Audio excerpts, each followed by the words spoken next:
I'm Bea. And I'm Sam. And we're two best friends who like to talk shit about smut, wingspan, And sometimes books. Join us every Wednesday for a new episode.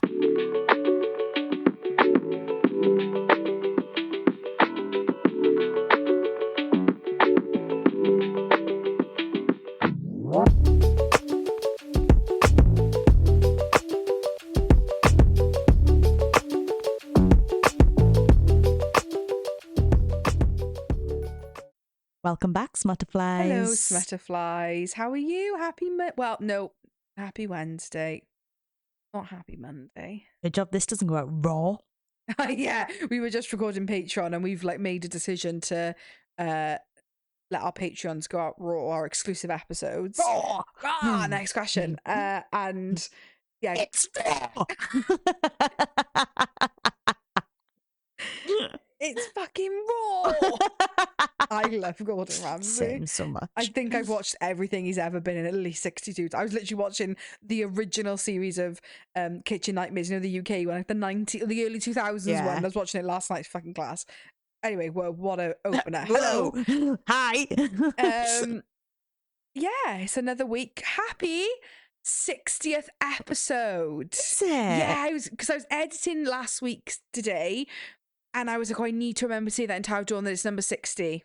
Happy 60th anniversary. Happy 60th anniversary. If you've listened to every episode we ever put out, no pressure, but please let us know. If this is your 60th. This is 60 main channel. Obviously, it's 70 something with the author spotlights. If you've listened to all our main channels, please let us know, because I want to send you a badge or a medal. Or if you've been listening since the beginning, I always wonder this. Who's still out there that's been listening since March last year when we were tiny little tadpoles doing this? Yeah, when we had 10 listeners. If it was you, message us. We'll send you a bookmark.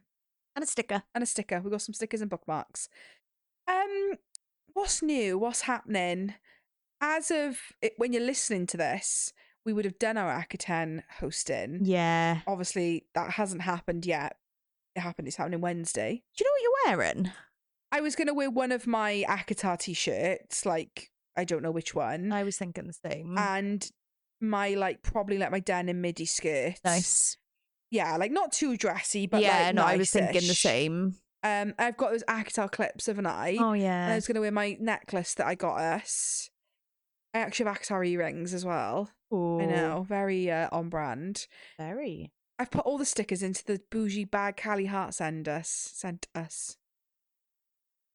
Yeah, that's what I'm thinking. What are you going to wear? I don't know.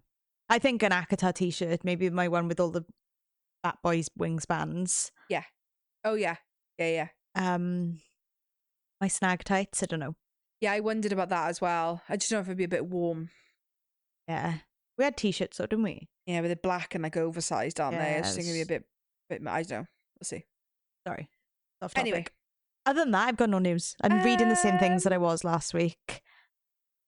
I felt like we had something to say, and now I can't. In the car, I was like, we need to talk about this, and now I can't remember. Oh, you're my stomach then. Ow. Starve it. I'm going to get a McDonald's on the way home. Oh. I haven't had one in so long. What are you having for tea? We had fajitas. Oh, chicken? Yeah. Nice. I don't know, actually. I thought there was... Oh, our Akaten anniversary editions came. We can talk about that. Oh, yeah. Our night court editions. They're so lovely on my shelf. I've now had to... Because all my Akatars were on a little one. I've had to bump them up now because I've got so many Akatars. Well, sorry. I had an SJM shelf. I've had to split her across two shelves now. I never had an SJ because I've got two Togs, a Crescent City. Yeah. So she did have a dedicated shelf. Now she's split across two shelves. Yeah.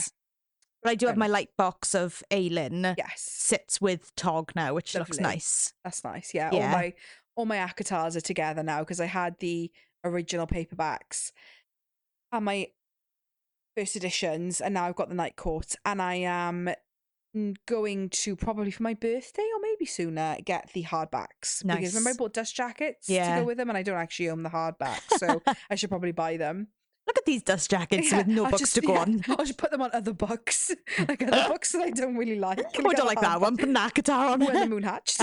Sorry. That was probably really loud. I'm really sorry. Oh, I don't think there's anything new, guys. What are you reading?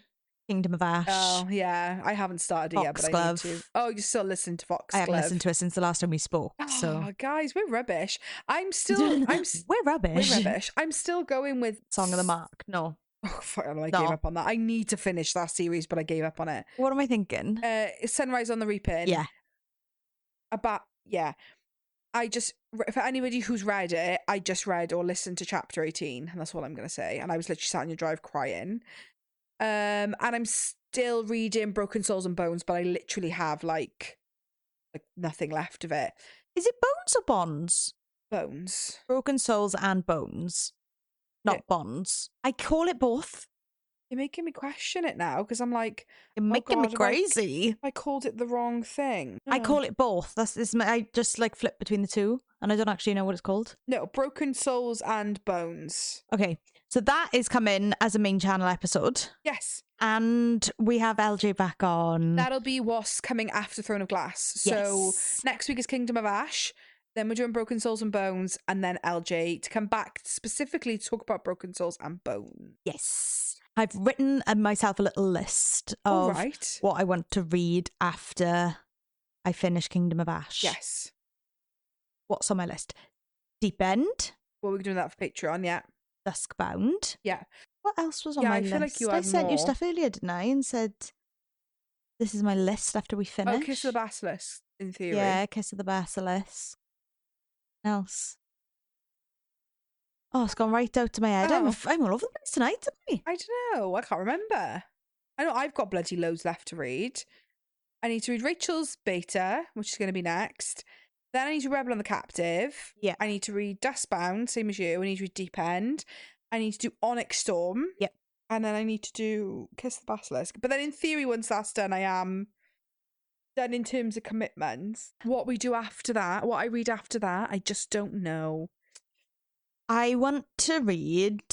There is something that I want to read. Why is it out of my head? I look now. You. I can't think. I'm going to lose my job. I'm pretending I'm looking at my bookshelf. The new Cinnamon Bun book. Oh, yeah, I did want to read that. That's it. That's all your list is. I had something else in my head. It's gone. Oh, well. Was it like something like a additional book that you've... I feel like not anything that new has come out for us, is it? No, but my bookshelf is full. I might read that Bonded by Thorn series. That's what I was looking at. Oh, is that what you were going to read? Yeah, I might read that. I was looking at them earlier because they're on the shelf on their own. Yeah. And I was looking at them thinking, you. Might read you. And the Crimson Moth. Yeah, Rebel Witch, Crimson Moth. Mm-hmm. Yeah, maybe. And might read Feybound. I've had them on my shelf for bloody ages. It's sitting on my shelf, so I might knock that off. Yeah, guys, it really... Oh, we're going to yawn there. And I was like, if you fucking yawn... I was yawning. I know you were. You had to play it off. Sam.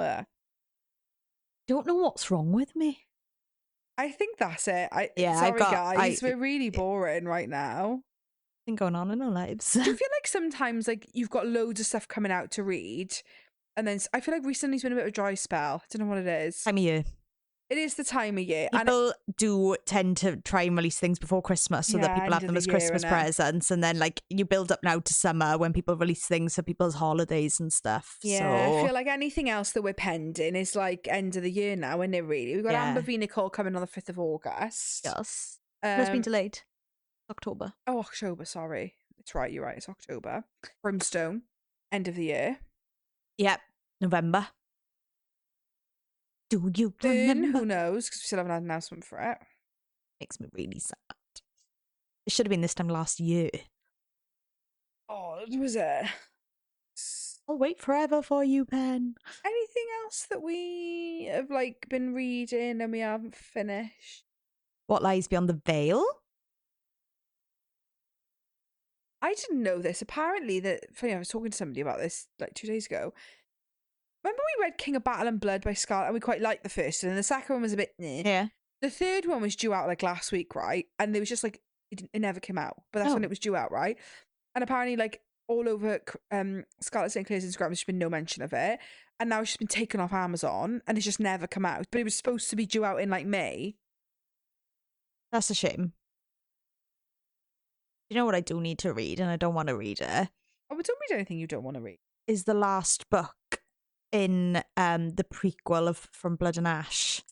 Flesh and Fire. And I do need to read it if I want to understand what's happening in From Blood and Ash, but I just can't be fucking arsed. Isn't it a shame? Because that started...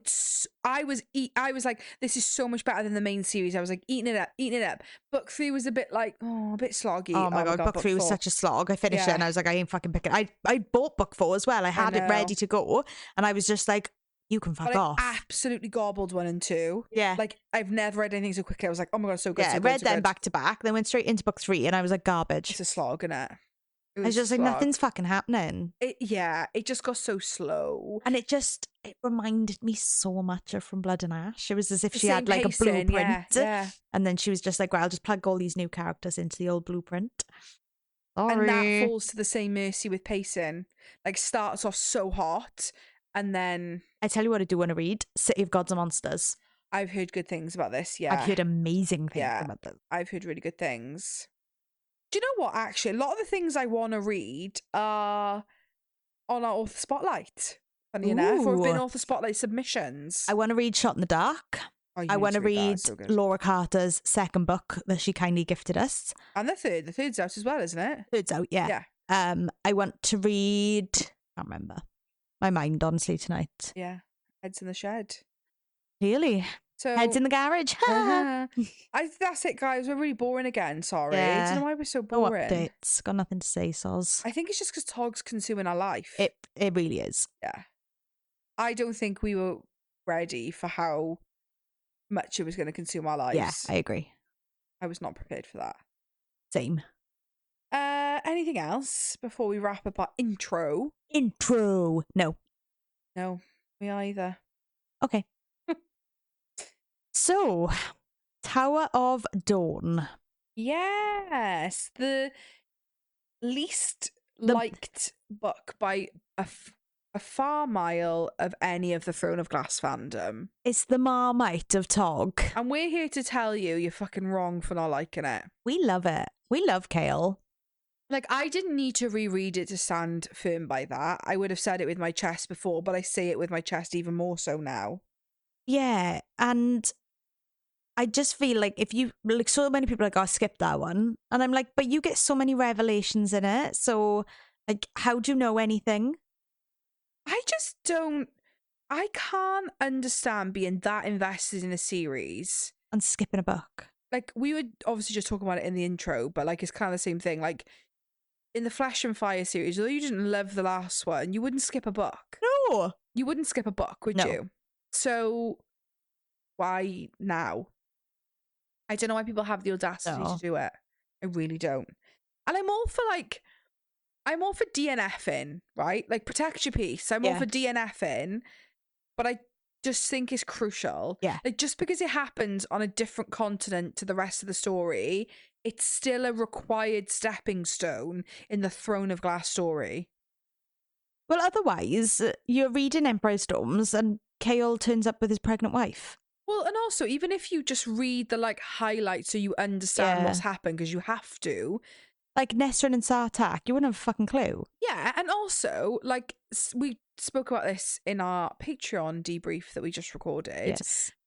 Which is our Throne of Glass debrief. But one of our, like, biggest favourite plot... Well, it is. We said it was one of our top 2 favourite plot twists in all the Throne of Glass. Is finding out that Maeve is a Val Queen. And you only get that in Tower of Dawn. And you can read it in a summary, but it doesn't hit the same. No. I think I've got the whole, like, chapter in my notes. Wild. Because... And people say, oh, it's because it's Chaol. But I just think it's... I don't know. I think it's like, of all the Chaol we've had, I love him the most in Tower of Dawn. So I actually think it's Chaol at his best, arguably. No, I totally agree. I don't know. And maybe it comes from a place of, like, when people were reading them as they went, because I'm not sure the publication order, but I have got a feeling that Tower of Dawn came out before Kingdom of Ash, obviously. Yes, yeah, it did. Like, they had to wait. Yeah. People had to wait. So maybe I can get that if you're, like, so chomping for the next one and then you're having to read a Chaol book. But I see it mainly from people who've got the finished series, who had the finished series for years. Like, I don't get it. Wrong. I just don't get it. There's so many lovely bits. But I will say, and we'll get into it when we get to it in a second, there were actually some things that I maybe didn't have that strong feelings towards when I read Tarot Dawn for the first time.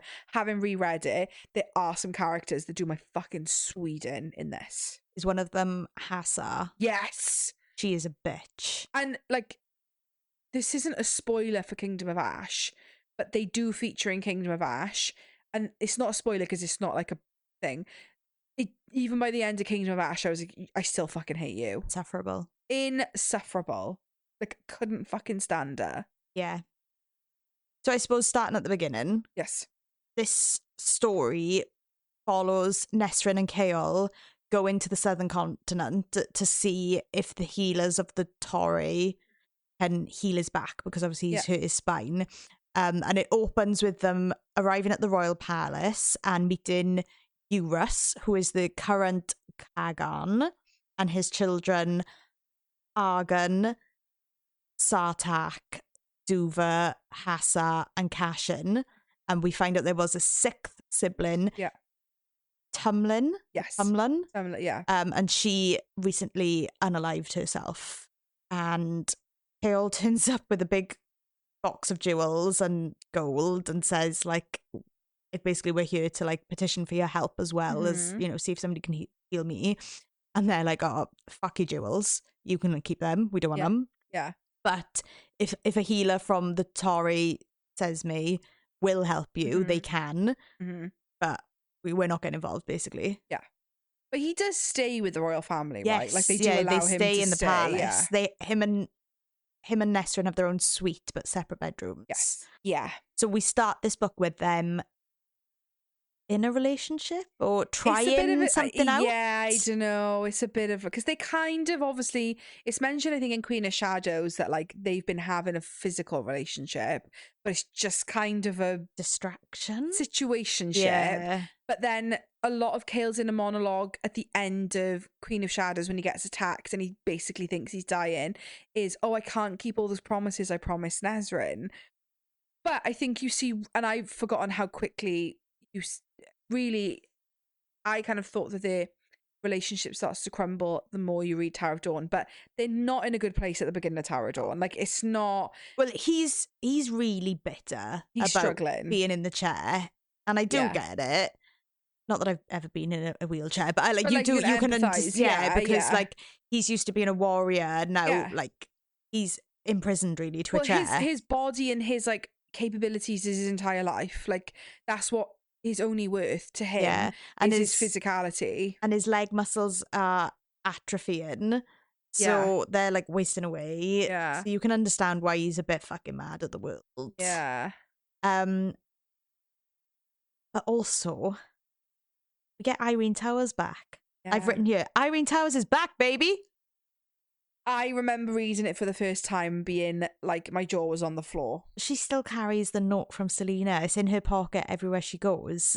And Hafiza, I feel like, the high healer, asks her to go and heal Chaol, and she's like, no.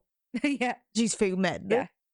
Because she doesn't want anyone from Adarlan. Like, obviously Irene's mother was killed by Adarlan soldiers. Like, her world is put in complete disarray, all because of her mother breaks her oath because of the Adarlan soldiers. She took an oath to never take a life. Yeah. And she kills the Adarlan soldiers so that Yrene can get away. Yeah. And they burn her. And like oh god, yeah, they do. And all of her magic is taken away by the King of Adarlan, like actual healing magic. Yeah. Her life is in disarray because of Adarlan as an empire. So to then go heal the King of Adarlan's head of guards, no. It's a hard no. Yeah. And you can understand why. But I love it when she goes to see Chaol for the first time. She does the assessment. Yes. So funny. And she's like an hour late. Yeah. Like, she's like, you can wait. Storms in, doesn't make eye contact, just sits down and is like, right. Like. And when she says, does your manhood still work? And he's like, through gritted teeth, yes. And she's like, to completion? I'm like, she's so savage. She is not pulling any punches. She's hilarious. But she sort of says, like, I'm going to have to think about it. And she asks what it was caused by. And he says a dark power. He's not, like, willing to divulge everything. And she goes back to the Torre then, and she goes to the library and she's starting to research. Okay. And she comes across really old books. I can't remember the name of it. It was like the Book of the Beginnings or Mhm. something.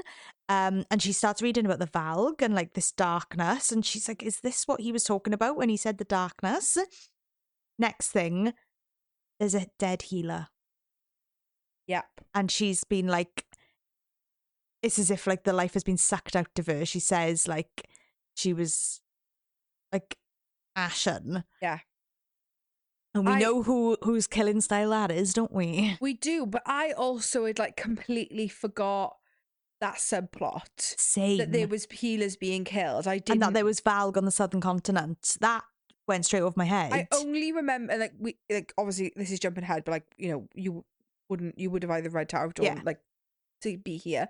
But obviously right at the very end they come in contact with Valg, and that's the whole point. But I remembered that bit. I remember them being at the end, but I don't remember them like chasing them the whole way through. I didn't remember that. And like watching Yrene. It was really, really strange. Yes. And I was like, oh, we got like a murder mystery going on now as well. And I forgot that Cashin had like really strong feelings for Yrene. Yeah, I do remember this. I remember it being, he's the eldest, isn't he? Yeah. Yeah. The one that they all assume is going to become the heir. Yeah, because Yrene mentions that like she was spending some time with the Khaganati, is that how you say it? Like the like troops. Khaganat? Khaganati, yeah. And they call it the steps, don't they? And yeah, at one point he basically like declares his love for her, and she's just like, haven't spoken to him since. Oh no, thanks. But I think she was kind of maybe. Yeah, well, at the end of the book, there's quite a nice little like scene between them when he says, "I miss your friendship," and she says, "Yeah, I miss your friendship too." Yeah, I think she maybe did have feelings, but I think he came on like too strong. Yeah, and she was like, "Whoa," which is ironic Steady because on, her and sailor. Kayla like the definition of like coming on strong. Literally are like pregnant and married in like 2 months. Like, are you okay? Do you know this man? But maybe when you know, you know. You know. You know. I'm jumping ahead a tiny bit. That's fine. She agrees to heal him and starts working with him. Yeah. And then this is her talking. This is Yrene talking to Chaol. I teach a class once a week. After last night, they were all too tired, so I let them sleep instead. Tonight we have a vigil for the healer who died, but tomorrow I should like you to come. What sort of class? Yrene toyed with a heavy curl. There is no tuition for students here, but we pay our way in other forms. Some help with the cooking, the laundry, the cleaning. But when I came, Hafiza, I told her I was good at all those things. I'd done them for a while. She asked me what else I knew beyond healing, and I told her, someone once taught me self-defense, what to do against attackers, usually the male kind. I told Hafiza that I knew a little about it and that I had made a promise to someone, to the person who taught me, to show and teach it to as many women as possible. So I have. Once a week, I teach the acolytes along with any older students, healers, servants, or librarians who would like to know. Yep. Yrene Towers keeps her promises. And I vividly remember one of my least favorite. I say vividly remember, like as in when I read it for the first time, is when I can't remember if it's when Chaol goes to one of these training sessions, but you know, they're like helping him off the horse and they drop him. I hate that scene so much. Horrible. And he's furious. Yeah, it's really uncomfortable. It is horrible. It's really, really uncomfortable. It's not nice to read. No. And I'm not saying that it shouldn't like it shouldn't be written, because I understand like it might speak to a lot of people who've been in that situation, like that anger, and you know, it's a part of his like process. But I just vividly, my only memory of those training sessions is like that. So she goes to get him for the training session, and she's made him leg braces so he can ride a horse. Yeah, it's so fucking cute. But then all the acolytes fawning over him, like, give me the Ichabod. What, because you think he's hot? Yeah. Why? I'm just like, oh, girls, pull it together. But there's no men in the tour, and like then fucking Lord Westfall comes in. Oh, they just do my head in. I'd be licking the sweat off his neck if that was me. They're all simpering and they're just annoying me. Oh no, that would be me. I'm not hating on it. That's me, literally. If fucking Lord Westfall came to like teach me self-defense. Yeah, I suppose. Yeah. But he's a good teacher. Like, they're all like flipping people over their heads and stuff by the end of it. Yeah, do you think he, at that point, ever clocked? Like, do you think he knew from the way she was fighting and the way what she was teaching Yrene that he clocked that it was I Selena? don't know, because he seems really shocked at the end when he sees the note. Yeah, maybe he didn't. Yeah. That would have been lovely, though, if he did. And then we see Yrene with Hassa, the bitch. I Yeah. fucking hate her so much. Because I hate that, like, she pretends to be Irene's friend. She's manipulative as She's fuck. horrible. She basically says to Yrene, you need to get a location for Aelin out to Chaol. And she tells him, she's like, this is what she wants. Like, Yeah. make something up if you want, I don't care. And he tells her Skulls Bay and says Aelin would never go back there. There's so many memes about this. Like, Chaol sat in, what's it called where he is? What's it called? The continent. Antica? Antica? Is it Antica? Antica? Is it? The southern continent. Okay. He's there. And he's like, where would Aelin definitely never be? I know, Skulls Bay. And then it's like, meanwhile in Skulls Bay. And then it's like Aelin and Rowan. Aelin with all her power in the air. Like, come find me. With a Mycenian sea dragon. She's like, yeah, literally. Like sea wyvern shooting out. Yeah, I know. Yeah. But it kind of doesn't really, at this point, it doesn't do anything because... Well, they get reports later on, don't they? Like, we went to Skulls Bay and she'd already, done her business and moved on. Okay, yeah, I guess, yeah. But yeah, like he's saying Skulls Bay. Meanwhile, Aelin's in Skulls Bay, like... But also, like, during this part as well, particularly, like, Nesryn and Chaol not having a good time. Well, it's when they're at that dinner and like they move to the couches and stuff and everyone's like smoking opium. This is one of my favourite scenes. Yeah. Everyone's smoking opium and stuff. And Nesryn goes and sits with Sartak. Basically, Hassa says, you can't sit there. It's rude to only sit with the company that you come with. She puts Nesryn with Sartak and then she puts Chaol with Yrene. Yeah. And then when the dinner finishes and they all move off to couches and alcoves to smoke and get frisky, I think Cashin's got like a woman on his lap. I think they say that this like drug makes you horny as well. Yeah. Then you get Chaol and Yrene sitting together, and obviously Nesryn's watching them, like, and he's watching her with Sartak. It's all a bit awkward. But Chaol gets hard. Yes. So they're like whispering into each other's ears. It looks like affection, but they're talking about Aelin. They're talking about Hassa. That they're discussing everything that's happening. And it's hard. I love it. Sorry, I love that scene. I'm like, do you want to question his manhood now? Yeah. Oh my god. Yeah. No, I love it though. I love that scene. Okay, that works. Doesn't she say she does see it? Like she notices. Yeah. Cool. Stunning. Love it. Yeah. Obviously, nothing happens because he's like with Nesryn, and he feels a lot of guilt as things progress with Yrene. He feels a lot of guilt for Nesryn. And what's really funny is like, because then obviously Nesryn's relationship with Sartak starts to pick up and she's off flying, and particularly like because she's got family in wherever they are. Antica. It is Antica. It is Antica, is it? Okay. Yeah. I can't remember. Yeah. What did you think it was? Aelwe. Oh, that's where Nehemia's from. Yeah, I thought it was all the same continent. Is it not? Aelwe is in Erilea. With Rifthold and Adarlan. But it's the southern part of Erilea. No? But no, it's like a different continent, isn't it? It's like it's like the UK was Adarlan. Yeah. And then like Spain, southern continent. But Nehemia's from Erilea. Yeah, where Adarlan is. The first one. I don't know why I thought she was from. No. Okay. But Nesryn's got family from there. And they're like her aunties and uncles, right? Her mother's side, because her dad was from Adarlan. Yeah. But they lived in Adarlan. And like Sartak starts going with her to like visit her family. Yeah, he turns up. Well, it's at the end, isn't it? Yeah, he shows up. I've just written progress with Chaol. First toes, then feet. So matter of fact, I clearly really cared about that. Yeah. But then we've got Nesryn leaving with Sartak. Yes. She wrote 2 notes. The first one to her aunt and uncle was full of love and warning and well wishes. Her second note, it was quick and to the point. I've gone with Sartak to see the Rachin.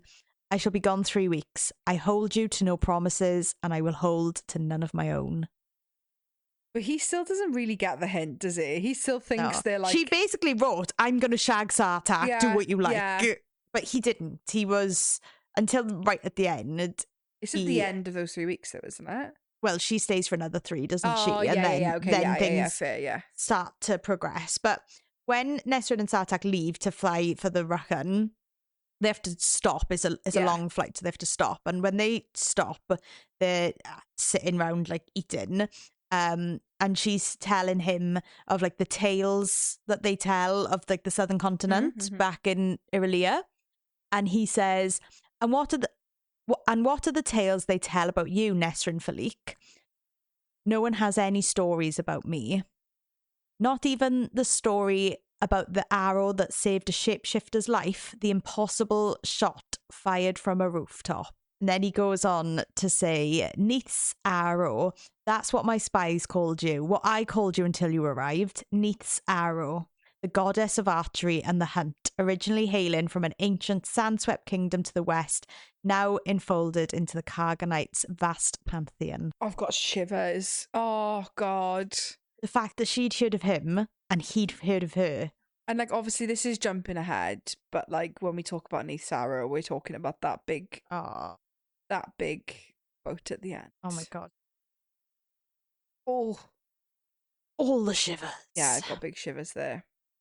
Yeah, but it really annoyed me how Chaol really thought, like, it was still happening between him. But nobody didn't, because I don't think he did. I just think, like, do you know what it was? Because this is where we get Oathbreaker, traitor, liar. Yeah. I think he's really beating himself up about the promises he hasn't kept in his life. Yeah, I suppose. That he's like, I don't even care that she said that. I'm holding myself to my promises. Yeah, that's true, actually. And that I want to be, like, a stand-up guy. Like, I don't want to be a piece of trash. Like, yeah. So I'm going to hold off. Obviously, it doesn't end up happening. Like, he doesn't hold off for the whole time. But yeah. I do feel bad for Chaol in this. Yeah, I guess. And then, like, obviously this now, from this point on, we sort of get it flipping back and forth between Nesryn and Sartak being away and then Yrene and Chaol being back home. Yeah. And Yrene knows that someone's following her. She's being hunted. And she runs to Chaol's room. And he's in his bedroom. And she locks him in the bedroom. And this Faliq is like whispering her name, like Yrene, through the door. And Chaol's like, get yourself like to the back of the room, get me a dagger, like I will die to protect you, like I will try and not let it get through me. But then the guards come and they say like there was nothing there, but the room's like a mess, like they can see like that something's happened. And she doesn't want to leave, and she asks Chaol if stay in his bed, and he sleeps in his chair next to the bed for her. I know. So sweet. This is why I don't get people not liking Chaol. And then the next day, he decides that he wants to start training with the guards in the palace, and he goes down in his chair, and he's like using the swords and like getting back to the Chaol that we know. She's watching him training, and oh God, my heart. No, it's really cute. And this is jumping all over the place, but like him taking a step for the first time. Oh, I've got the whole fucking quote in you. I was sobbing. So emotional. Sobbing. Yeah. Meanwhile, Nesryn and Sartak get to the Khagan. Yes. And they meet his half-sister, Ort. I thought she was his cousin, not his half sister. No, they're not related at all. But like they call them his half mother is Hulhan. Okay. And then she's Hulhan's granddaughter. Yeah. Okay. Yeah. Yes. So he calls her, "Oh, this is my half sister," and she's like the heir. She'll take over after Hulhan. But they're talking about there being some random strange merchant staying with them, and it's Falcon Enna. When you get that revelation. Oh my God. I think as soon as he said like that he'd once bartered 20 years of his life for the Stygian spiders to get spider silk, I was like, that's the fucking merchant that Selena met in Assassin's Blade. That's the fucking merchant that Selena that was like wild. And then the revelation you get later on, I was like, fucking hell, that fucking floored me. Yeah. But when they get there, Hulhan, who is the Hearth Mother, she's not there. She's off doing whatever. Yeah. Because they have sulds? Yes. Or Yeah, souls? yeah. And they plant them in the ground and they sort of like, it's like horsehair. Yeah. And the way it blows sort of like guides them to where they're supposed to go. So her suld has been blowing, so she went and followed it. When she comes back, she says that she's been hunting the Stygian spiders, who appeared when a rip opened in the world, and that they're a part of the Valg army. Yeah. And Nesryn is like, what the fuck? How do you know all of this? And she says that she's a storyteller and that like stories are passed through the Hearth Mothers and like so that like history is passed down from them. So like she basically says, like, I can't remember now, and she won't tell them anymore. Yeah. And they're like, and then they come back later, like they go off and come back, and then she's like, oh, I remembered more.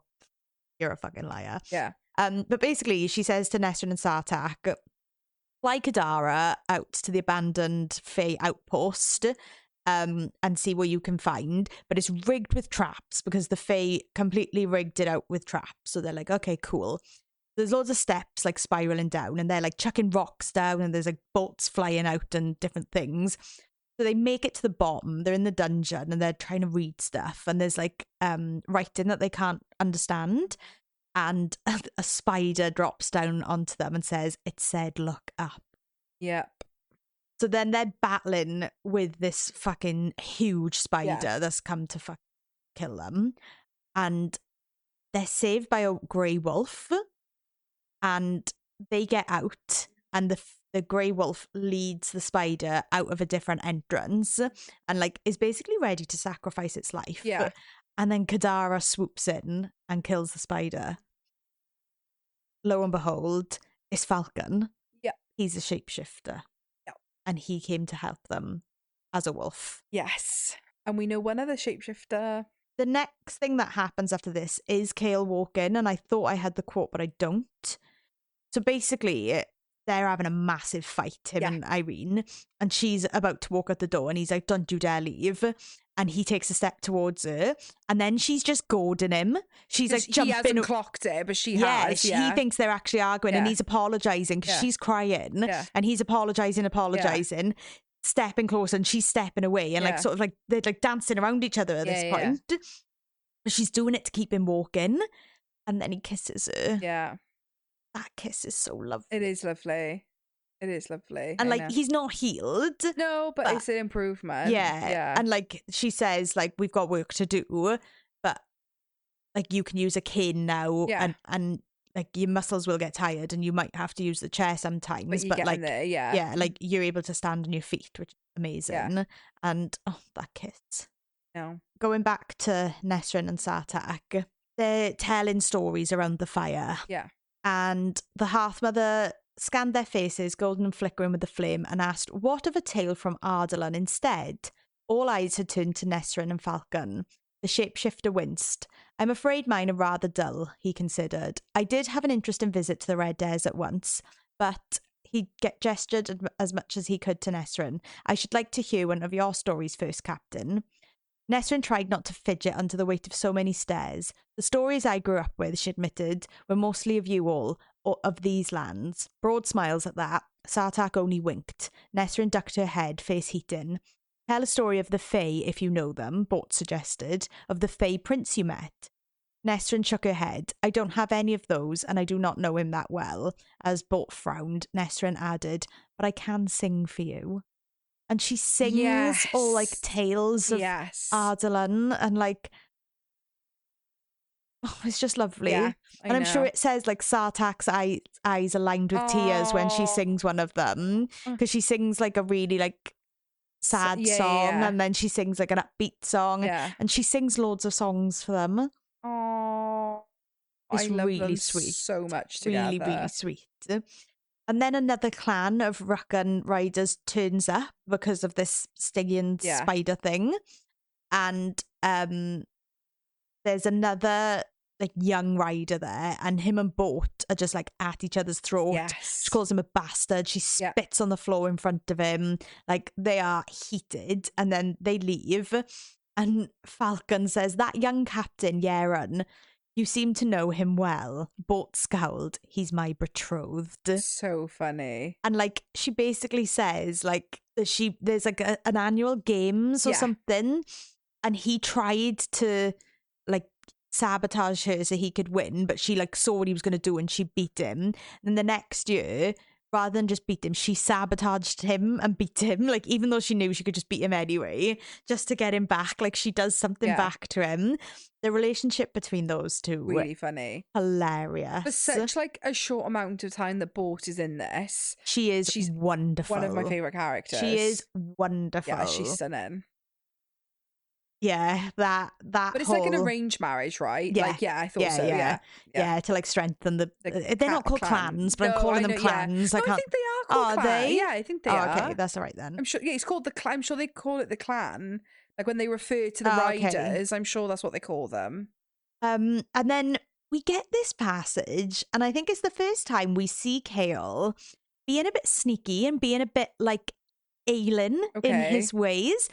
He basically forces himself into the Khagan's chamber when he's having a meeting with the foreign trade vizier. Okay. And he just lets himself in, and I keep calling him the king. Yeah. The Khagan's like, I told you I'm not ready to meet with you, and I'll tell you when I am. Yeah. He's like, I'm not here to meet with you. I'm here to talk to the foreign trade vizier. Yeah. And he's like, okay. And he says, like, I've heard you've ordered these fire lances for Rolf, and now they're going to Adarlan. And he's like, yeah. And he's like, are they expensive? And he's like, very. And then Chaol says, I would like to place another order. I would like to double the Queen of Terrasan's order, actually. The chief vizier sneered, with what money? Chaol turned a lazy grin on the man. I came here with 4 trunks of priceless treasure. I think it should cover the cost. Until the Khagan asked his foreign trade vizier, and will it cover the cost? And the vizier starts talking. The treasure would have to be assessed and weighed. It's already been done, Chaol said. You shall have the number by this afternoon. And that's the first time we really see Chaol being a bit manipulative, being a bit bolshy and like storming in with what he wants. And I was a bit like, that's giving Adarlan. Oh, okay. Yeah. Like, yeah, no, it is. I agree. To be like, I'm not here to talk to you. I'm here to talk to you. Yeah. This is what I want. I've got the money. It's being counted. Yeah. You're all right. And he's just swinging his cock in front of the whatever he's called. Khagan, yeah. And the Khagan basically says, like, you're trying to make it seem like this war would be profitable for me. And Chaol's like, I'm trying to help my queen. Yeah, I'm not doing that. I'm not. Like, if that's how you interpret it, then that's for you. Yeah, no, agreed. That was class as well. I was like, go on, Chaol. Because he isn't the most, like, diplomatic, is he? Like, he's a warrior. Yeah, like, when she says, like, I want you to be, like, my foreign ambassador, and, like, he's like, oh, for fuck's sake, I'm the worst person to do this. Yeah, like, I can't talk to anyone. Like, I can't put on a false smile. Like... What do you want me to do? Yeah. Do you know what it reminds me of? This isn't a spoiler, so like we wouldn't need to cut this, but you know Cassian in A Court of Silver Flames, that's all I'm gonna say. Yeah. That's what it kind of reminds me of. Yeah. It reminds me of that. Big time. Yeah. The next scene that we get is Chaol training with the guards again, and Yrene is watching him. Yeah. Then he comes to meet her. The colour on her face, he realised with no small amount of male satisfaction, was from far more than the heat. And when they'd eventually left, walking slowly into the cool shadows of the halls, Yrene tugged him into a curtained-off alcove and kissed him. Leaning against a supply shelf for support, his hands had roved all over her, the generous curves and small waist tangling in her long, heavy hair. She'd kissed and kissed him, breathless and panting, and then actually licked the sweat from his neck. Honestly, same girl. I would. So fucking hot. They're really horny. Her just tugging him into an alcove and like being like, fuck, who can hear us? Because doesn't, is it like Kadja? Is that his like, I don't want to call her a servant, but that's like assigned like to handmaiden. That's assigned to his room. Yeah. She like pulls it back because she thinks it's going to be like 2 other people working in the palace, and then it's them, and she's like, oh. Sorry, yeah. Yeah, I love it. Yeah. I love how, like, they've only kissed once. They've kind of not really had a conversation about them being a thing, and Irene's just like, I'm just gonna neck you when I see you next. Because honestly, same. Yeah. Relatable. I wouldn't play it cool. No, same. I actually quite like how not play it cool that Yrene is. Yeah, same. Like, I'd be throwing myself at him as well and just Yeah. be like, do you know what? I fucking fancy you. So Yeah, let's have a neck. here's my vagina. What do you think? Yeah. It does take him a while to bang, though. I will say that. Yeah, well, Yeah. give him a chance. No, he's only just learned how to walk. Is it her first time? Oh, it's not, is it? I didn't know if it was. That wasn't either of theirs. Okay. Yeah, I knew for him, Yeah. but I didn't know if it was. And then they've been like doing their research in the background, haven't they? And like whatever. And they realise that there's like this really old oasis that's owned by the Khagan that might have answers. And Yrene manipulates Hassa into throwing her a party there. So they're all going to go out to the desert and party in this oasis. So Yrene and Chaol get there and he says like, oh, my legs are really stiff. I need to go for a walk. And they go exploring. Then they basically find out like, well, what they can read from the what they find is that the Valg are scared of healers and that maybe the healers are the key. Yeah. And that's why they were all hidden and tried to be squashed out and like left on another continent. And particularly hunted in Adarlan, like her mother was. Yeah. That they might be the key to all of this. So she's like, I'm fucking itching to get back now. Yeah. But obviously they've got to put on face and party and whatever. And Hassa is really rude to Chaol. She's such a fucking bitch in this scene. Horrible. Vile. Really rude. And they're talking about drinking and different things. And he basically says like, oh, like you want to meet some of my friends back in Adarlan, they drink you under the table. And Hassa says, oh, or under the chair. Like as a reference to Chaol. And Yrene just loses it. She does. She pushes her into the like the spring. Yeah. And like she's like, oh fuck, I'm getting killed by you. Yeah. And Chaol's like hand on his sword ready. And then Hassa's fiance just bursts out laughing and like everybody else starts laughing and she's laughing. So like it sort of like diffuses the situation. But Yrene is still like, I'm fucking going to bed because like this I'm fucking worried about what I might say. Yeah. But when they get back to their tent that they're staying in, Chaol says, oh, I got you a birthday present.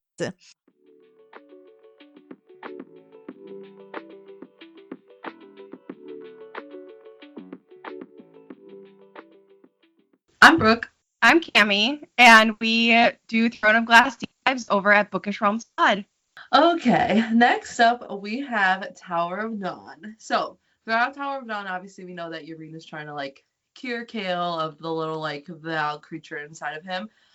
So as like Yrene is trying to get this Val out of him in like one of the final parts, what words continue to run through Chaol's head? Is this something about Dorian? He's like kind of in there, but it's like there's like 3 words and the Val creature like kind of also like says it to, I can't remember if it's we talked about this morning, Cammie, and I forgot it already. Does he say it to Yrene or does he say it to Chaol? I think from what the passage says, it's like they can both hear it, but it's what like is being repeated as this is happening. Oh God. And it's like all the words that like Chaol has kind of feared coming in a way from the beginning of the series. Oh. Oh, is it something like you failed or like? Oh God. Is it something to do with Sorsha? No. No, not Sorsha. Oh God. Like. I need Honestly, did I read the same series as all of you? Because I'm like, I'm not a foggy. Sorry, are they guys. 3 different words or the same? Is it like a? It's 3 different ones. With the failing part, you were like getting really close. To, like them. You were really close to one of the words. It's in that line. And then there's the second 2 word other starts ones. with an L. The second word starts with an L, and the third one, I guess, is technically 2 words, but it starts with an O. Loser, failure. You got failure. Failure was one. Okay. Yeah. Failure. Overpower. Outsmarted. Not overpower. What was the one that you said? What was the other one? Outsmarted. Out something. Not outsmarted. What does he? So you can also think about like what. I like want to say it, but I don't want to like say the give up to you. He like this. Go ahead, Cammy. He makes promises. Yeah, and that's breaking those promises. Oathbreaker. One Oathbreaker. Yep, there you go. Failure, Oathbreaker, and the last one starts with an L. Liar. Yes, there you go. There you go. See, guys, I know you said you're teachers, but like, bless the two of you. Your patience is that of saints, because you are such idiots, and you are like, you literally spoon-fed that to me. You're doing so great, sweetie. You're doing so great, sweetie. Like, come on, use your words. This is like our classroom lesson. Yeah, really no, literally. Such teacher vibes. I'm like, no, I love it because we're just such idiots. That's so funny. There is one more word that like he's like that is said throughout here as well too. But we didn't keep that one in there. The other one is traitor. That one also is like continuously like repetitive throughout that scene. And there is another one where he is like talking about Selena, and he's like what she says to him, like you will always be my enemy. That's another one that like is also being repeated throughout that time. So that like whole little like scene, there's so many different things. He does talk about Dorian, he does talk about Sorsha and the king and all of them, so those are all in there. But those really 4 words, like the traitor, failure, liar, and oathbreaker, are like common throughout that whole little segment. So yeah. Poor Chaol.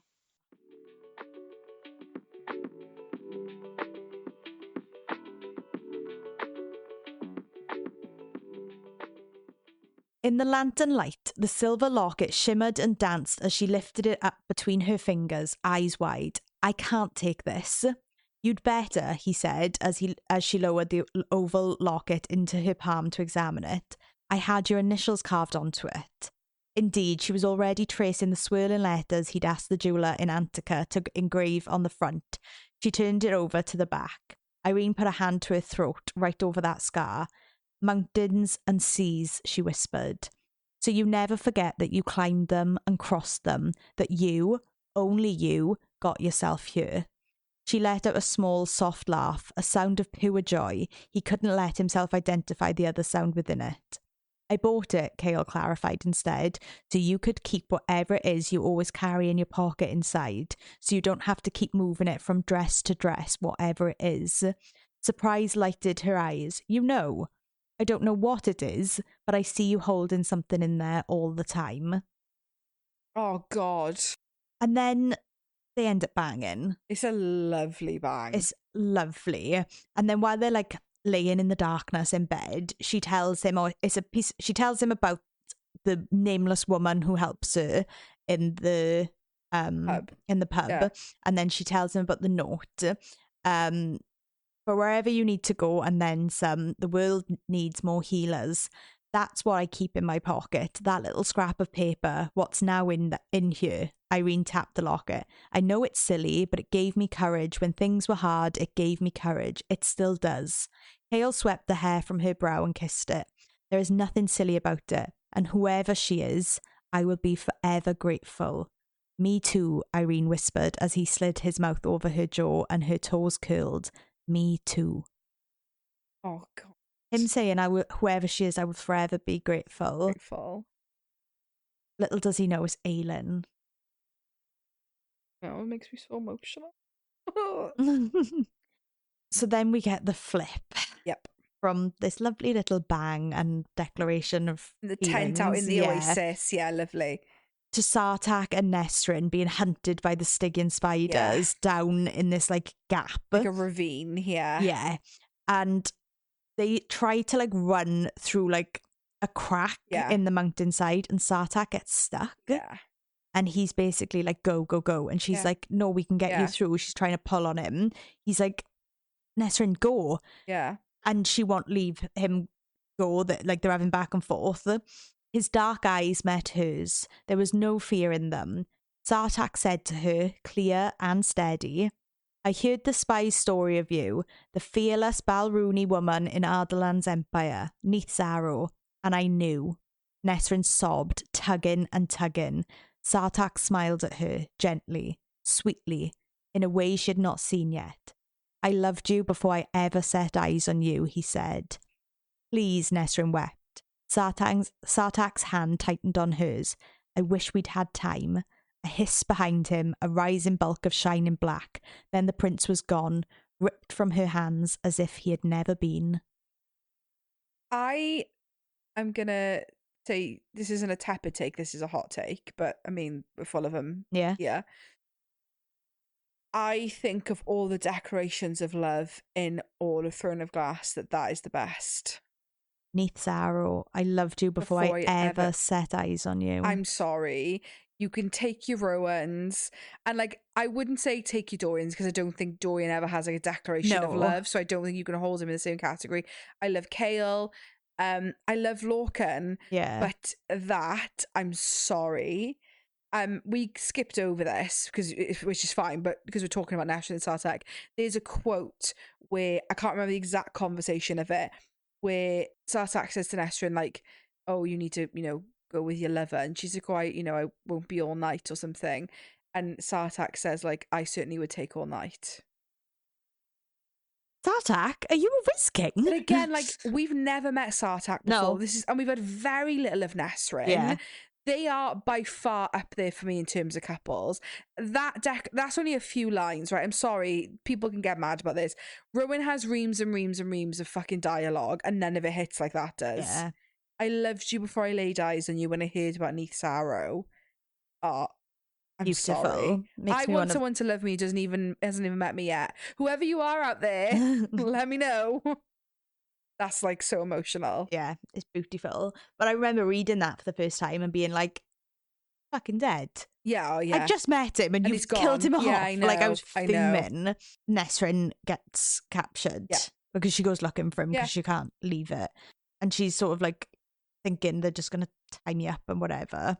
And she's trying to trying to keep the spider talking while she's like thinking, like, what the fuck am I going to do? And she says to the spider, what is it you do here? Spider replies, we wait. And Nesryn replies, who do you wait for? Our queen. We wait for her dark majesty to return at last. Not Erewhon. And the spider spits. Not him. Never him. Then who? We wait for the queen of the Valg, the spider purred, rubbing against the carving, who in this world calls herself Maeve. Wild. When I read that both times, I knew it was coming the second time, and I was still fucking jaw on the floor. Wild. That for me, we've said it, if you've listened to our Patreon on like a debrief. Talk a lot about it. That for me is the wildest revelation we get in Hall of Throne of Glass, and I say that with my whole chest. I would agree. More than Selena being Aelin. Because again, on my second read through, the amount she fucking looks to the north, I should have fucking known. She's literally got like a Team Tarazan t-shirt on. And I'm like, oh, that poor dead princess. Yeah. Likes looking to the north, doesn't she? But Maeve being Valg never crossed my mind. That for me is only tied with the Rowan, like we talked about this on the Patreon, but the Rowan, like, that Lyria wasn't his mate's plot twist thing. But I agree, that is what I did not see that coming. I think because like the lore of like the three Fae queens of Mab Maven Mala. No. Yeah, Mala, Maeve and Mab. I think it was Mala, was it? Yeah. Mora. Yeah. Mora, Maeve and Mab. Yeah. Too many M's. Mala, someone else. Oh, yeah. Which was She's Diana. a goddess. Yeah. But I was just like, that's who it is. Like, but when you think about it, like, why is Mab still alive? Why is Maeve still alive? Why aren't the other two? Yeah. But it just doesn't, I don't know, the way it's written, like, it doesn't cross your mind, does I just don't think when I was reading this book, I expected such a crucial plot point for the overall story to be in this book. Because it does, when you're reading it, certainly for a good portion of it, seems like a side quest. Yeah. And you get a bit of information, like about Yrene gets about the healers with the Valg, but it didn't feel like it was going to play into the bigger plot. No, I agree. So then Nesryn says, Maeve is queen of the Fae. And the spider replies, so she has made them believe. And Nesryn says, what a mighty and powerful queen she must be to rule both. Will you tell me the tale? The spider says, it will not buy your life, mortal. And she says, I know, but stories, I've always loved stories, of these lands especially.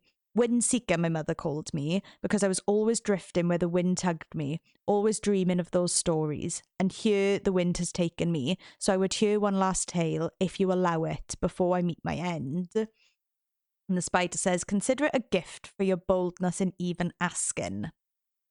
Long ago, in another world, another lifetime, there existed a land of dark and cold and wind, ruled by 3 kings, masters of shadow and pain, brothers. The world had not always been that way, had not been born that way, but they waged a mighty war, a war to end all wars, and those 3 kings conquered it, turned it into a wasteland, a paradise for those who had dwelled in darkness. For 1,000 years they ruled, equal in power. Their sons and daughters spread throughout the land to ensure their continued dominion, until a queen appeared. Her power, a new, dark song in the world. Such wondrous things she could do with her power. Such horrible, wondrous things. They each desired her, those kings, pursued her, wooed her, but she only deigned to ally with one, the strongest of them. Erewhon, Nesryn murmured. No, Orcus, eldest of the Val kings. They wed, but Maeve was not content. Restless, our queen spent long hours pondering the riddles of the world, of other worlds, and with her gifts she found a way to look, to pierce the veil between worlds, to see realms of green, of light and song. And one day, when Orcus was gone to see his brothers, she took a path between realms, stepped beyond her world and into the next. She had watched, had learned of such rips between worlds, a door that could open and close at random, or if one knew the right words. We came with her, her beloved handmaidens. We stepped with her into this place, to this very spot. She bade us stay to guard the gate, lest anyone should pursue her. For she had decided she did not wish to go back, to her husband, her world. So she went, and we only heard whisperings through our sisters and smaller kin carried on the wind. Nesryn pushed. What did you hear? That Orcus had arrived, his brothers in tow, that Orcus had learned of his wife's leaving and discovered how she'd done it, went beyond what she'd done and found a way to control the gate between worlds, made keys to do so, shared them with his brothers. 3 keys for the 3 kings. They went from world to world, opening gates as they willed it, sweeping in their armies and laying waste to those realms as they hunted for her, until they reached this world. Nesryn could barely draw breath to ask, and they found her? No, the spider said, something like a smile in its voice. For her dark majesty had left these mountains, had found another land, and prepared herself well. She knew that one day she would be found, and planned to hide within plain sight. So she did. She came across a lovely, long-lived people, near immortals themselves, ruled over by 2 sister queens. And using her powers, she ripped into their minds, made them believe they had a sister, an elder sister to rule with them, 3 queens for 3 kings that might one day come. When they returned to their palace, she tore into the minds of all those who dwelled there too, and any who came, planting the thought that a 3rd queen had always existed, always ruled. If they somehow resisted her power, she found ways to end them. Disguised in a fey body, they did not recognize her, the fools, but she used it against them, knew how to defeat them, how their armies worked. And when she realized what they had done to arrive here, the keys they possessed, she wanted them, to banish them, kill them, and to use the keys as she saw fit within this world and others. So she took them, snuck in and took them, surrounding herself with fey warriors so others might not ask just how she knew so many things. Oh, the clever queen claimed it was from communing with the spirit world, but she knew. She had run those war camps, knew how the kings worked. So she stole the keys, managed to send 2 of those kings back, Orcus one of them. and before she could go after the final king, the youngest one, who loved his brothers so very deeply, the keys were taken from her. By Brannan, Nesryn breathed. Yes, the Fire King. He saw the darkness in her but did not recognise it. He wondered, suspected, but all he'd known of the Valg, our people, were their male soldiers, their grunts and princes and kings. He did not know that a female, how different, how extraordinary a female Valg is. Even he was tricked by her. She found parts into his mind to keep him from truly realising it. Even now, when all should be clear to his meddlesome spirit, even now he does not know. For his oncoming doom, yes, to his doom and others. But while he did not guess correctly about our queen's origins, he still knew that his fire, she greatly feared his fire, as all true Valg do. He left, building his kingdom far away, and she built her defences too. So many clever defences, should Erewhon rise again and realise that the queen he'd sought for his brother, conquered worlds to find, was here all along, that she had built armies of Fae and wouldn't let them and would let them battle each other. So you have waited these thousands of years for her to return to these mountains. She ordered us to hold the pass, to guard the rip in the world, so we have, and so we will, until she summons us to her side once more. And now you know how the Black Watch came to dwell here. I hope it was a fitting final tale for you, Windseeker. Absolutely wild revelations there. Insane. And like, I just need to talk about it, and skip if you haven't read ACOTAR, but I just need to talk about it. The similarities, the way that Maeve's power is described to Rhysand's is insane. But you know, now rereading that, how much it's made me think that in the ACOTAR world, Rhys doesn't have a fear of fire. No. Like, he's the most powerful High Lord in Prythian. Yeah. Like, fire ain't gonna do fucking jack shit. Yeah. But so that does make me think the crossover of, sorry, this is getting really massive, it's deep, but the crossover of maybe Autumn Court fire isn't the same as Brannan and Marla's fire. Yeah, maybe. Yeah, because whereas like in Crescent City, spoiler Crescent City, Lydia Servos' fire is described as very different to like Rune's dad's fire, which is the Autumn King. Yeah.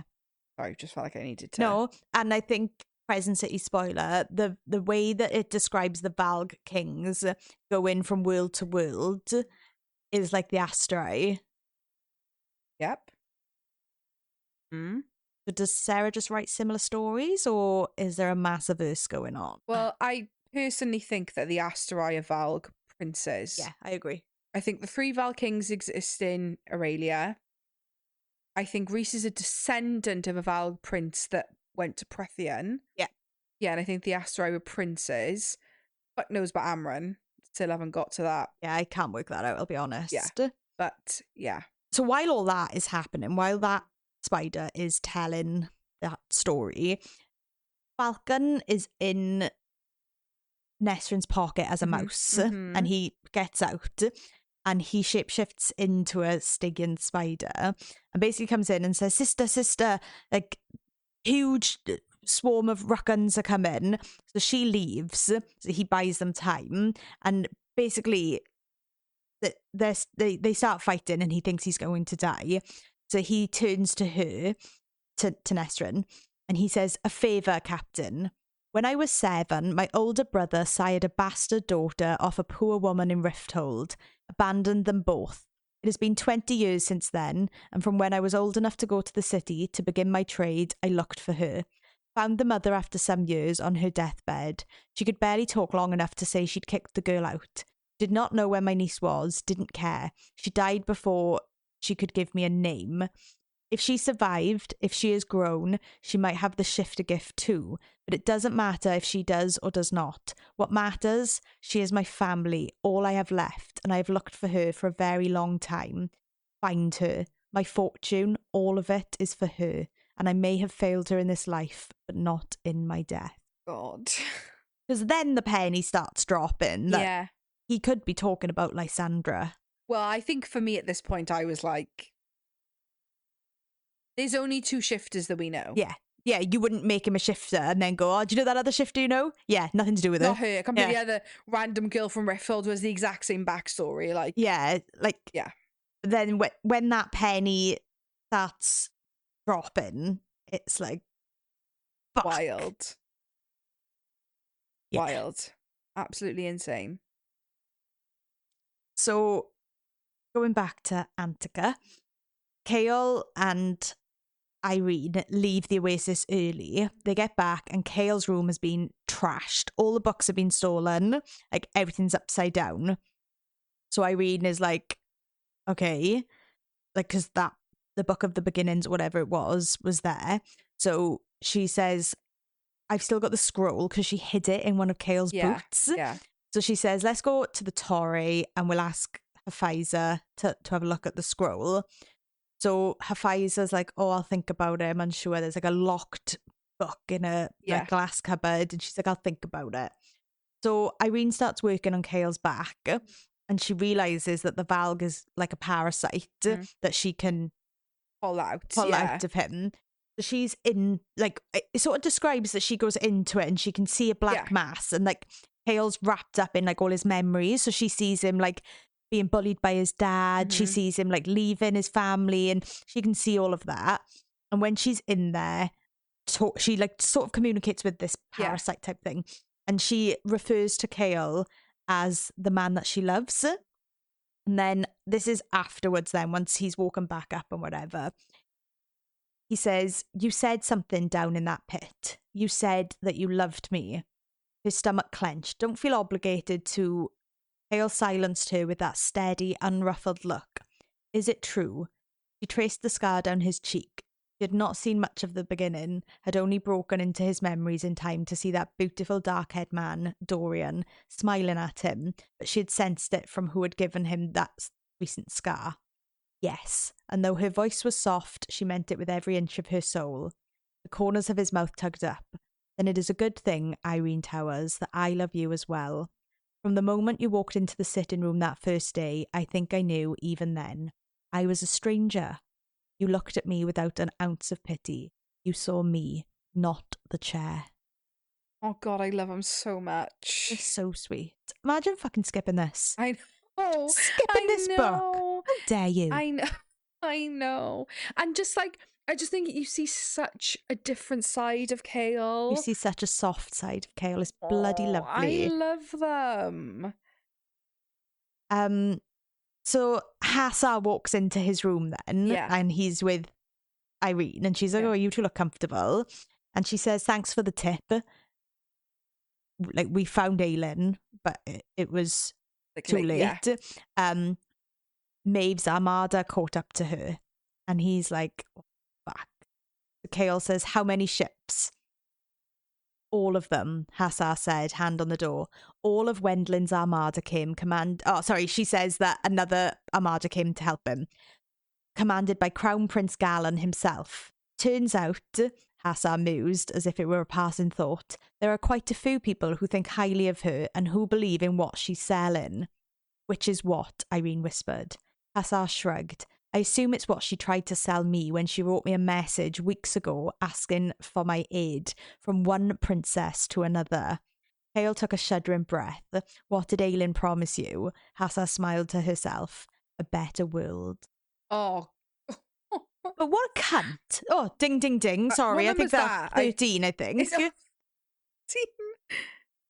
What a cunt. To be like... she's known that the whole Oh, she time. did message me and, princess to princess. And I just fucking ignored her because I'm a bitch. But also, like, knowing that Chaol's literally been, like, groveling at her father's feet.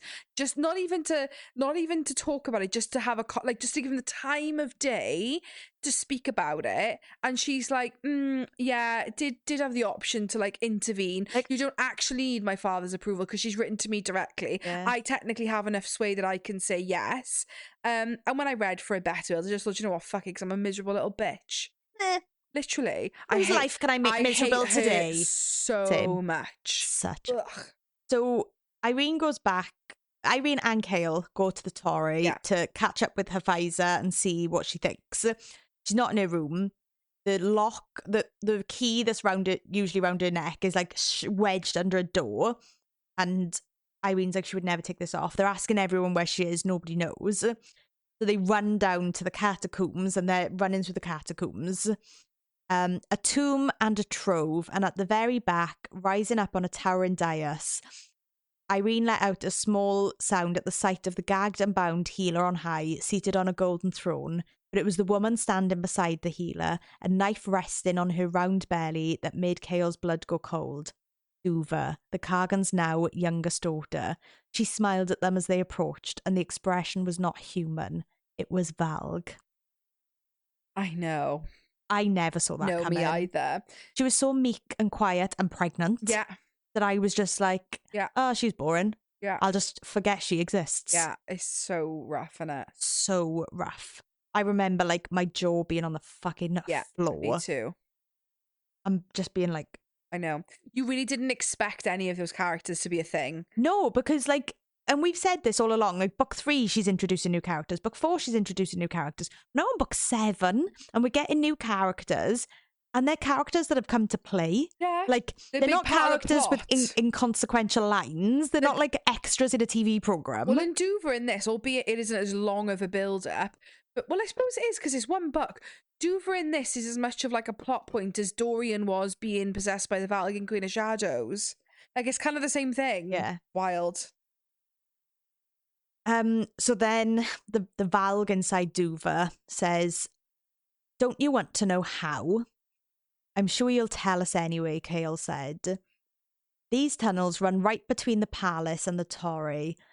Those immortal Fae brats buried their royals here, renegades of Mora's noble line. I'm sure the Khagan would be beside himself to learn of how much gold sits beneath his feet. Another hand to play when the time calls for it.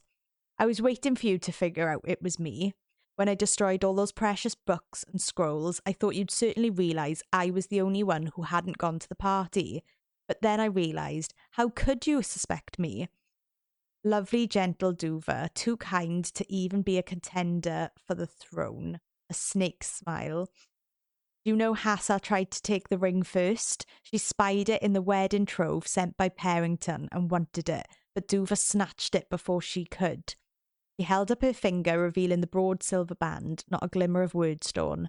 "It's beneath," she whispered, a clever little trick to hide it. And the moment she spoke her vows to that sweet, lovesick human prince, this went on her hand, and no one even noticed, except for keen-eyed little sister. Tumulin suspected something was wrong, caught me poking about in forgotten places, so I caught her too. Or didn't, I suppose, since I shoved her right off that balcony.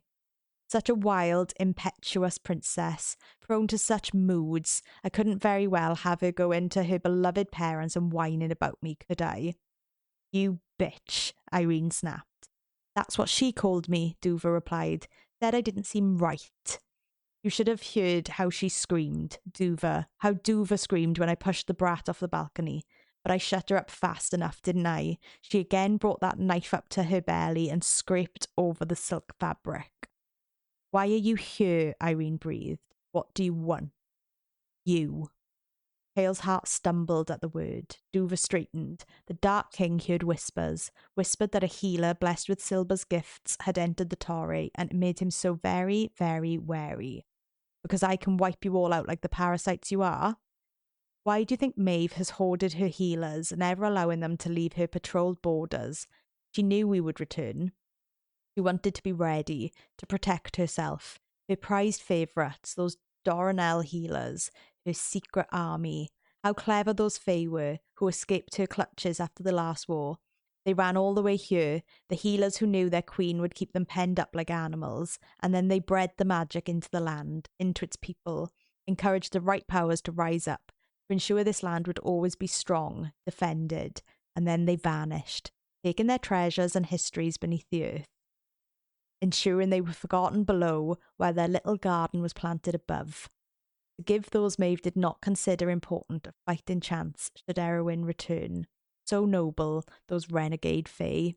And thus the Torre grew, and his dark majesty indeed rose again, and then fell, and then slept. and even he forgot what someone with the right gifts might do. But then he awoke once more, and he remembered the healers, so he made sure to purge the gifted ones from the northern lands. But it seems a little healer slipped the butcher's block and made it all the way to this city with an empire to guard her. Oh, wow. It's incredible, isn't it? Absolutely incredible. Like the weaving, I don't know what the word is. Yeah. Like Duke Parrington sending that box as a wedding gift with that ring in hopes that someone would put it on, and then there being a Valg princess inside. Yeah. And then Duva's plan is to put a ring on Yrene and have Yrene on their side, but they all start fighting. Yeah. They're fighting, and Duva ends up face down, and Yrene, ever the healer, is worried. Yeah. So she runs over, she turns Duva over, and found the princess smiling at her. Yeah, it's horrible, I know. Duva lunged for her face, her throat, black bands of power leaping from her palms. Then Yrene was not there. Then she was on the stones, thrown to the side as Chaol hurled himself between her and the princess. No shield, no weapon, only his back, utterly exposed as he shoved Yrene away and took the full brunt of the Valg attack. So it just happens all over again. Literally deja vu. Second time, he's had the full Valg power blasted at his back. Yeah. Oh, it's awful. Yeah.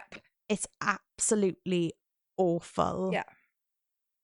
So she goes, so then Sartaq and Nesryn turn up and sort of get the gist of what's happening.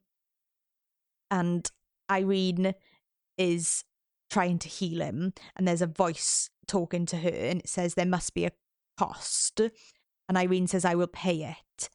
A daughter of Fenharrow will pay the debt of a son of Adarlan. Yes.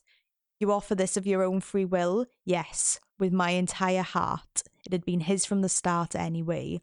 Those loving phantom hands brushed her cheek again and faded away. The other said, I chose well. You shall pay the debt, Yrene Towers, and I hope you shall see it for what it truly is. Yrene tried to speak, but light fled, soft and soothing. It blinded her within and without, left her cringing over Chaol's head. Her fingers grappled into his shirt, feeling his heartbeats thunder into her palms, the scrape of his breath against her ear. There were hands on her shoulders, 2 sets. They tightened, a silent command to lift her head. Yrene did. A Pfizer stood behind her, Aracia at her side, each with a hand on her shoulder. Behind them stood 2 healers each, hands on their shoulders. Behind them 2 more, and more, and more. They'd made a healing line of to try and heal. Okay, I know. What she's basically done now is tied her life to his. So if either of them die, the other dies. Well, and also his capabilities of moving is effectively a live drain on Irene's power. Yeah, so once she's out, he's back in his chair. Yeah, so he's gonna fluctuate, basically, is the way it's working. Yeah. Yeah. So all of that happens, and they save Duva. She's not lost to the Valg. Yeah. And Nesryn goes to see her family because her parents have made it to the southern continent, and Sartaq goes with her. No, Sartaq shows up there, and her nieces and nephews are like, "Oh my fucking god, it's Kadara! Can we touch it? Whatever."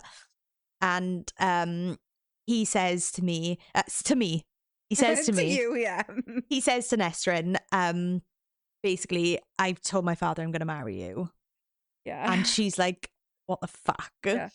And he says, he told me that you were common born, that a would-be heir of the Khagan needs to wed a princess or a lady or someone with lands and alliances to offer. But Sartaq took her hand. I told him if that was what it took to be chosen as heir, I didn't want it, and I walked out. Nesryn sucked in a breath. Are you insane? Sartaq smiled faintly. I certainly hope not, for the sake of this empire, because my father appointed me heir before I could walk out of the room. And she becomes an empress. And Empress Nesryn. But her family are not in a mean way, but they're from nothing. Do you know what I mean? Yeah, they're low-born in Antica, and now she's going to be their empress. It makes me cry all the time whenever I think about it. I don't know. There's just something about Nesryn and Sartaq. I don't know what it is. That makes me so emotional. So then the Khagan says, yeah, you can have an army, you can have the Ruck gun, you can have land army, you can have everything, armada, So they're on a boat then back to Adarlan, or, effectively, what did I call it earlier? Erilea. And this is Chaol talking to Yrene. Mm-hmm. Watching the horizon won't get us there any faster, he murmured onto her neck. Neither will teasing your wife about it.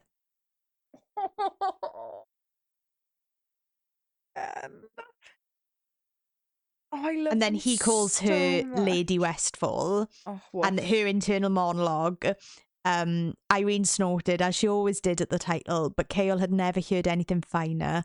Oh, sorry, it's his internal monologue. Other than the vows they'd spoken in Silber's temple at the Torre 2.5 weeks ago. The ceremony had been small, but Hassa had insisted on a feast afterwards that put to shame all the others they'd had in the palace. The princess might have been many things, but she certainly knew how to throw a party and how to lead an armada. Gods help him when Hassa and Aedion met. I would love to know why they decided to get married so quickly, but maybe it's the thought of, we need to sail for Erilea and this could be it. But I do wonder, is it because at this point they think like, we're sailing for Erilea and we're probably not going to walk out of this? There's a high possibility that like this is it. Yeah. So like Aelin and Rowan will do it now because we might never get the chance. Yeah. I find something, I don't know what it is, I think that's so romantic. I think that's so romantic. I fucking love them. How can you not like Chaol at the end of this book? It's insane. So then Yrene gets out her slip of paper and she says, she basically says like, oh, I guess I don't need this anymore. And he takes it off, and this is what follows. He unfolded the note and read the words he already knew were within. For wherever you need to go and then some, the world needs more healers. The waves quieted, the ship itself seemed to pause. Chaol glanced to Yrene, smiling serenely at the sea, then to the note, to the handwriting he knew as well as his own. Yrene went still at the tears he could not stop from sliding down his face. What's wrong? She would have been 16, nearly 17 then, and if she'd been in Inish, it would have been on her way to the Red Desert, to train with the silent assassins. The bruises Yrene had described, the beating Arabin Hamel had given her as punishment for freeing Rolf's slaves and wrecking Skulls Bay. Chaol? For wherever you need to go and then some, the world needs more healers. There, in her handwriting. Chaol looked up at last, blinking away tears as he scanned his wife's face, every beautiful line, those golden eyes, a gift from a queen who had seen another woman in hell and thought to reach back a hand, with no thought of it ever being returned, a moment of kindness, a tug on a thread. And even Aelin could not have known that in saving a barmaid from those mercenaries, in teaching her to defend herself, in giving her that gold and this note, even Aelin could not have known or dreamed or guessed how that moment of kindness would be answered, not just by a healer blessed by Silber herself, capable of wiping the Valg away, but by the 300 healers who had come with her, the 300 healers from the Torre, now spread across the 1,000 ships of the Khagan himself, a favour Yrene had asked of the man in return for saving his most beloved daughter. Anything the Khagan had promised. Yrene had knelt before the Khagan. Save my people. That was all she asked, all she had begged. Save my people. So the Khagan had answered, with 1,000 ships from Hassa's armada and his own, filled with Kashin's foot soldiers and Dargan cavalry, and above them, spanning the horizon, far behind the flagship on which Chaol and Yrene now sailed, above them flew 1,000 Rukkan, led by Sartak and Nesryn, from every eyrie and hearth, an army to challenge Morath. Oh my god, I love this book so much. So emotional. What an ending. I know. It's not an ending, but like... Yeah. Oh my god. We do get a very, very final chapter, if you'll allow me to read it to you. Sure. And the chapter is titled Fireheart. Fuck. They had entombed her in darkness and iron. She slept, for they had forced her to, had wafted curling sweet smoke through the cleverly hidden air holes in the slab of iron above, around, beneath. A coffin built by an ancient queen to trap the sun inside. Draped with iron encased in it, she slept, dreamed Drifted through seas, through darkness, through fire, a princess of nothing, nameless. The princess sang to the darkness, to the flame, and they sang back. There was no beginning or end or middle, only the song and the sea and the iron sarcophagus that had never become her bower. Until they were gone. Until blinding light flooded the slumbering warm dark, until the wind swept in, crisp and scented with rain. She could not feel it on her face, not with the death mask still chained to it. Her eyes cracked open, the light burned away all shape and colour after so long in the dim depths, but a face appeared before her, above her, peering over the lid that had been hauled aside. Dark flowing hair, moon-pale skin, lips as red as blood. Ancient queen's mouth parted in a smile, teeth as white as bone. You're awake. Good. Lovely and cold, it was a voice that could devour the stars. From somewhere, from the blinding light, rough and scar-flecked hands reached into the coffin, grasped the chains binding her, the queen's huntsman, the queen's blade. He hauled the princess upright, her body a distant, aching thing. She did not want to slide back into this body, struggled against it, clawing for the flame and the darkness and now ebbed away from her like a morning tide. But the huntsman yanked her closer to that cruel, beautiful face watching with a spider's smile, and he held her still as that ancient queen purred. That being the ending, like, I know I went straight from Tower of Dawn to Kingdom of Ash, but imagine reading them as they came out. And having to wait for Kingdom of Ash. You'd be that. fucking crawling up the walls. Oh my God. What a book. What a fucking book. What a book. Like, said this at the beginning, said this all the way through. We love Tower of Dawn. Rereading it just reminded me how much I love it. Nesryn and Sartak are up there for me. Chaol and Yrene, fuck anyone who hates Chaol because they're fucking stunning. Like, I don't remember how we rated them overall way back when. No, neither do I. But, like, honestly, this is on par with Queen of Shadows for me. It's great. Do you know when I was, because I've been really bad at, do you find this on Goodreads? So I'm so totally off tangent. You know, because it doesn't link with your Kindle, I forget to update my Goodreads with what I'm physically reading all the time because I just forget. So I've been like catching up this week because I've been forgetting to put Tog in. Do you know what I originally rated Tog? I originally rated Tower of Dawn when I read it for the first, because it was with the original rating. That's what I rated it. What? 3 stars. That's disgusting, innit? I'm really disgusted by myself. I know, in that vial. So I was like, 5 star, 5 star. But I had only rated, out of the entire series, I'd only rated Kingdom of Ash 5 star. Everything else I'd given 3 or 4 stars.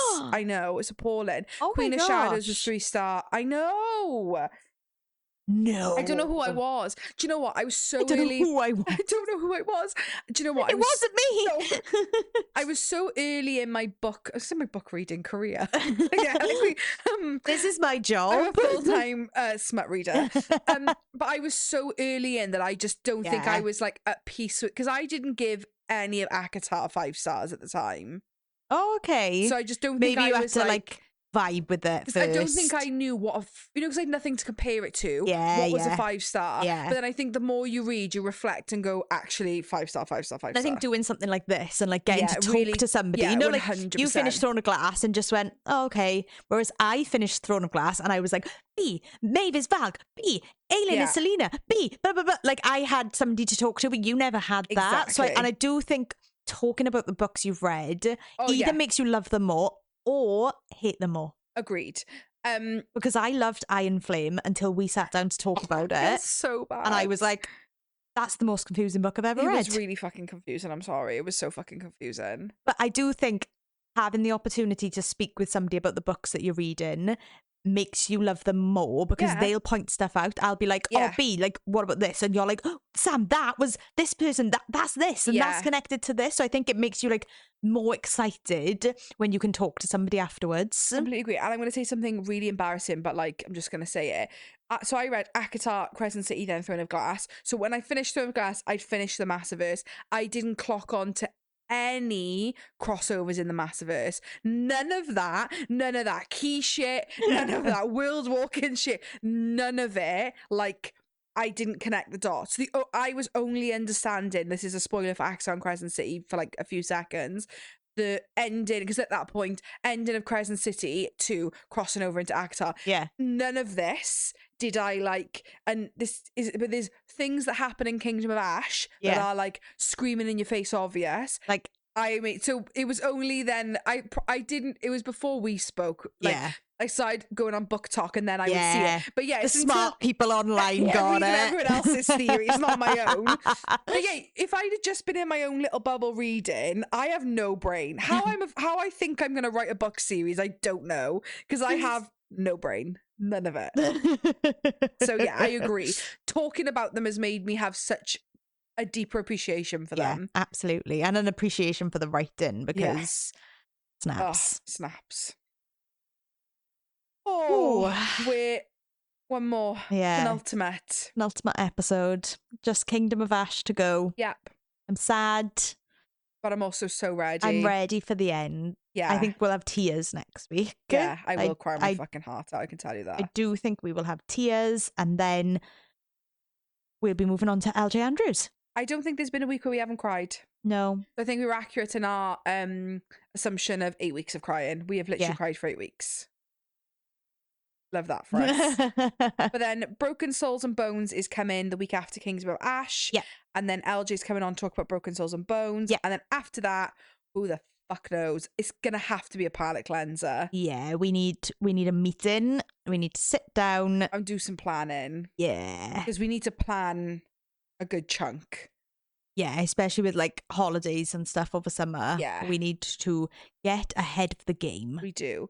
So what we do, but I think it won't be a book after LJ. Yeah, I think we'll do something fun. Yeah. Not that this isn't fun. No, sorry, like, but like, you know, some of the episodes like Smash or Pass and things like that. We'll try and think of something a bit more easy breezy. Yeah.